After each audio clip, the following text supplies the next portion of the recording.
Gwenaëlle Minsan, bonsoir. Bonsoir. Vous êtes chercheuse au CNRS. Vous sortez l'adaptation de votre thèse en sciences sociales dans ce livre sur le trottoir l'État, la police face à la prostitution. C'est aux éditions du Seuil. Vous avez mené une enquête de terrain pendant plusieurs années auprès de la brigade de répression du proxénétisme. Un premier constat, la politique pénale française est abolitionniste. La prostitution est vue comme une atteinte à la dignité humaine. Dans 10 jours, ça fera 5 ans que la loi pénalise le client de prostitution. Et ce qu'on voit dans votre livre, c'est que la police continue à réglementer et même à évaluer la prostitution sur le terrain. Oui, effectivement, on dit que la prostitution n'est pas réglementée, mais en réalité, les policiers, par toutes leurs interventions, par le fait qu'ils vont pénaliser prioritairement tel ou tel type d'infraction, intervenir sur tel type ou tel type de quartier, ou à certains moments, par exemple, intervenir plus sur des salons de massage ou plus sur de la prostitution de rue.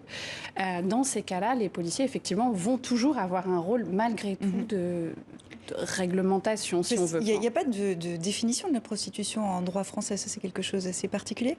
Oui, c'est quelque chose d'assez particulier dans le droit français. On ne définit pas la prostitution, sauf dans la jurisprudence, mais dans le code pénal, c'est absent. Par contre, on va définir tout un ensemble d'infractions autour de la prostitution, donc le proxénétisme, la traite des êtres humains, et puis la criminalisation des clients de prostituées depuis 2016. Ce qu'on découvre dans votre livre aussi, qui est une plongée au sein de ces équipes chargées de lutter contre la prostitution et le proxénétisme, c'est que vous avez mené l'enquête à un moment charnière dans les années 2000.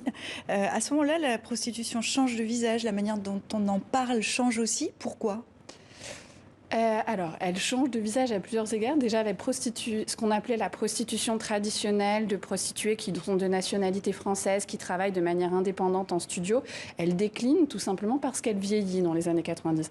Au même moment, on a la chute du rideau de fer, la mise en place de l'espace Schengen et donc toute une intensification de flux migratoires qui font qu'il y a une explosion de la prostitution étrangère sur les trottoirs des villes françaises et en particulier dans un premier temps d'Europe de l'Est et puis ensuite, dans un second temps, des migrations en provenance de Chine et d'Afrique de l'Ouest. Et les policiers vous confient que, je cite, les Noirs, on ne les comprend pas, les Chinoises, elles ne parlent pas.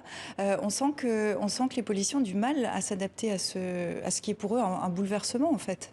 Effectivement, à ce moment-là, il y a les routines des policiers, elles sont perturbées, déjà parce qu'il y a un décalage linguistique de manière évidente, que c'est difficile de communiquer, mais en plus parce que ça remet en cause leur manière traditionnelle de travailler sur d'autres types de populations. Alors, ce qui change aussi à ce moment-là, c'est l'arrivée d'une prostitution qui touche également les hommes, des personnes transgenres également. C'est une police qu'on sent encore dominée par des schémas assez virils, stéréotypés. C'est l'hétérosexualité qui est la norme. Et là aussi, les policiers sont déboussolés dans leur pratique, dans leur gestion émotionnelle, en fait, avec les prostituées. Oui, effectivement, parce qu'en fait, le travail de la police, il s'est construit en fait sur un modèle, sur une configuration de genre, si vous me permettez le terme, où en gros, des hommes policiers vont contrôler des hommes proxénètes qui exploitent la sexualité de femmes. Et donc, en fait, quand c'est bouleversé d'un côté ou d'un autre, c'est-à-dire quand des femmes sont proxénètes, comme ça peut être le cas dans la proxénétisme nigérian. Comme Mama, par exemple, que vous citez dans votre livre. Ou alors quand il y a de plus en plus de prostitution masculine ou transgenres qui vont, dans ces cas-là, pouvoir être des victimes, en fait, ça pose problème quand il y a des femmes coupables et quand il y a des hommes victimes. Ça pose problème pour les pensées et puis pour les policiers, pour travailler, effectivement, pour... Voilà. Vous passez ce qu'on peut appeler un peu une légende au crible. Dès votre arrivée dans la brigade de répression du proxénétisme, vous notez que la police du sexe a perdu de sa superbe depuis la grande époque, celle qu'on appelle à l'époque la mondaine, une police du sexe très présente dans la société française. Les enquêteurs se réfèrent à cette mythologie. Est-ce que justement c'est pour garder un peu de prestige? C'est parce que ce prestige a disparu? Alors effectivement, la mondaine, c'est vraiment le mythe en fait. C'est l'image littéraire, l'image de roman, l'image de films noirs, etc. qui va nourrir beaucoup les policiers, en particulier les policiers les plus âgés dans la brigade.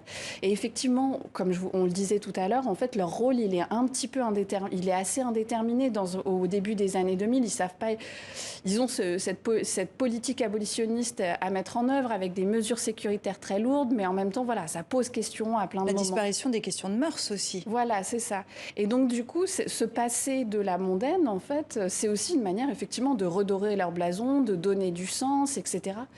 parce qu'on mobilise un mythe qui est fondateur, si on veut, en fait. Et tout ça est à découvrir donc plus en détail dans votre livre Sur le trottoir, l'État, la police face à la prostitution. Gwenaëlle Minsan, merci beaucoup d'être venue dans 64 minutes.